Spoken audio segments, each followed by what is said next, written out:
Hi everyone, कैसे हैं आप लोग। उम्मीद है कि आप लोग बहुत ज़्यादा अच्छे होंगे। आज हम जिस टॉपिक पे बात करेंगे वो है नियत के अमाल, यानी कि जैसी नियत वैसी बरकत। इन्नमल आमाल बिन्नियात। इस टॉपिक पर जब हम रिसर्च कर रहे थे तो हमने बहुत से जगह पर बहुत से राइटर्स को भी पाया कि उन्होंने इसके बारे में लिखा हुआ है और साथ में कुरान और हदीस में भी इसके बारे में काफ़ी ज़िक्र है।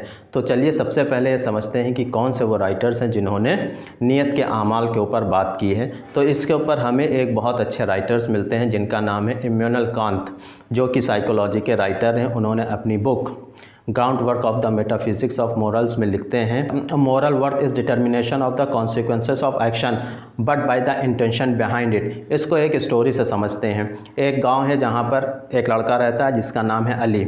वहां पर एक वाइस मैन आता है और वहां पर बहुत अच्छी अच्छी बातें गांव के लोगों को समझाता है और अली को भी बताता है कि नियत किस तरह से हमारी समझ में आती है। तो अली को लगा कि चलो अच्छा इसका एक्सपेरिमेंट किया जाता है। तो उसने अपने पड़ोस के ही एक इंसान जिसका नाम अहमद था उसने मदद करने की सोची और दूसरे दिन उसके घर जाता है, उसके पूरे दिन का सारा काम करता है।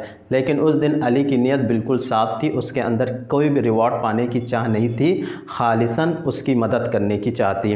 अब पहले दिन तो उसने काफ़ी अच्छे से उसकी मदद की, लेकिन जब दूसरे दिन अली आया तो अली ने देखा कि उसके अंदर एक रिवॉर्ड पाने की चाह है, लोगों की तारीफ़ पाने की चाह है। उसने पूरे दिन का काम तो ज़रूर अहमद का किया, लेकिन उसके अंदर एक मकसद उबाल मार रहा था।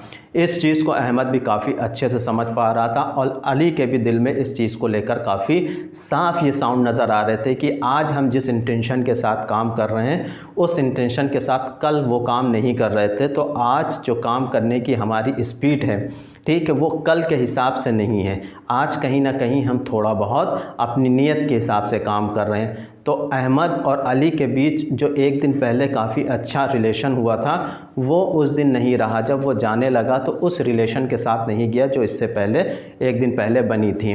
तो अली को ये समझ में आया कि नियत का आमाल क्या होते हैं। इंसान की नियत के हिसाब से उसके एक्शन होते हैं और वो इंसान को साफ नज़र आते हैं। तो अली ने यह सोचा कि अब आज से हम किसी की भी कोई मदद करेंगे तो अपनी नियत को साफ़ करके करेंगे और हमारे अंदर किसी तरह का कोई रिवॉर्ड पाने की चाह नहीं रहेगी।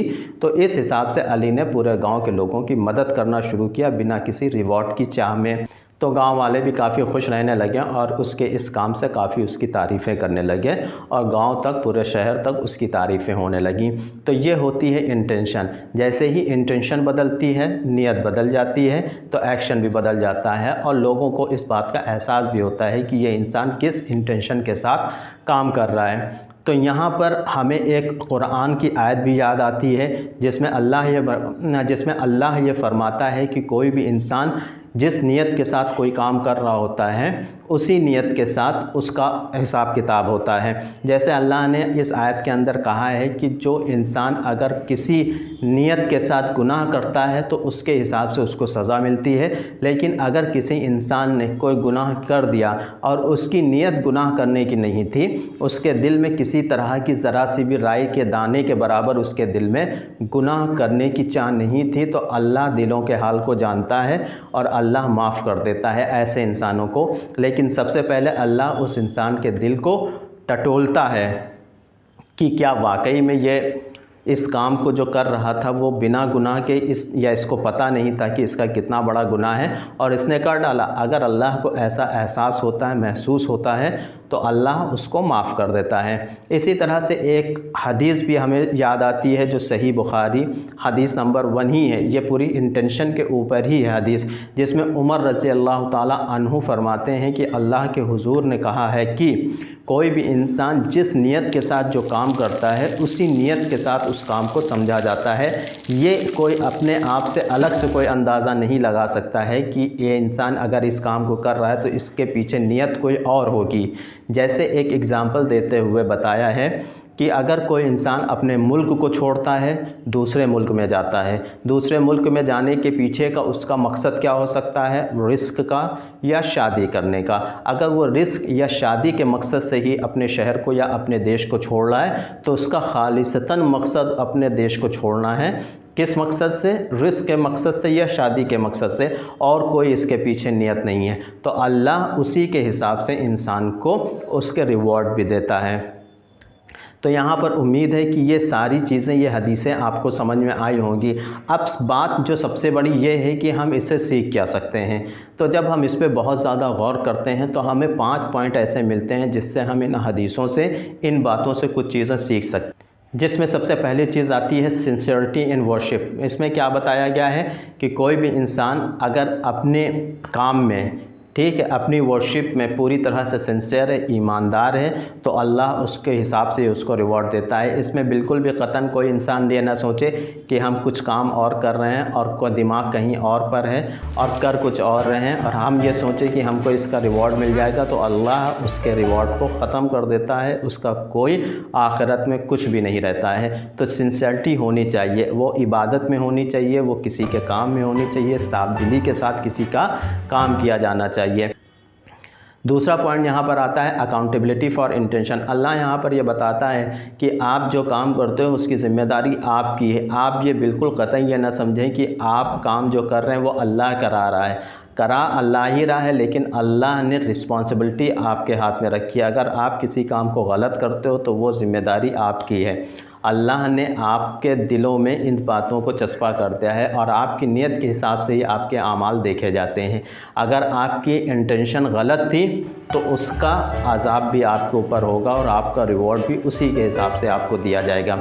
थर्ड पॉइंट यहाँ पर आता है इनर ट्रांसफॉर्मेशन। अल्लाह ने यह बताया है कि इंसान को अपने दिलों को बिल्कुल प्योर और साफ़ रखना चाहिए। इंसान का दिल अगर साफ़ रहेगा तो हर काम में उसका दिल लगेगा और वो उस काम को बिना किसी गलत नीयत के कर सकेगा। उसकी इंटेंशन जो होगी वो बिल्कुल साफ़ होगी। तो इनर ट्रांसफॉर्मेशन का होना बहुत ज़्यादा ज़रूरी है। उसके बाद चौथा पॉइंट जो बताया गया है, अल्लाह ने जो फरमाया है वो क्या फरमाया है। चौथे पॉइंट के अंदर अल्लाह ने बताया है गाइडेंस फ्रॉम अल्लाह, यानी कि हमें अल्लाह से मदद लेनी चाहिए।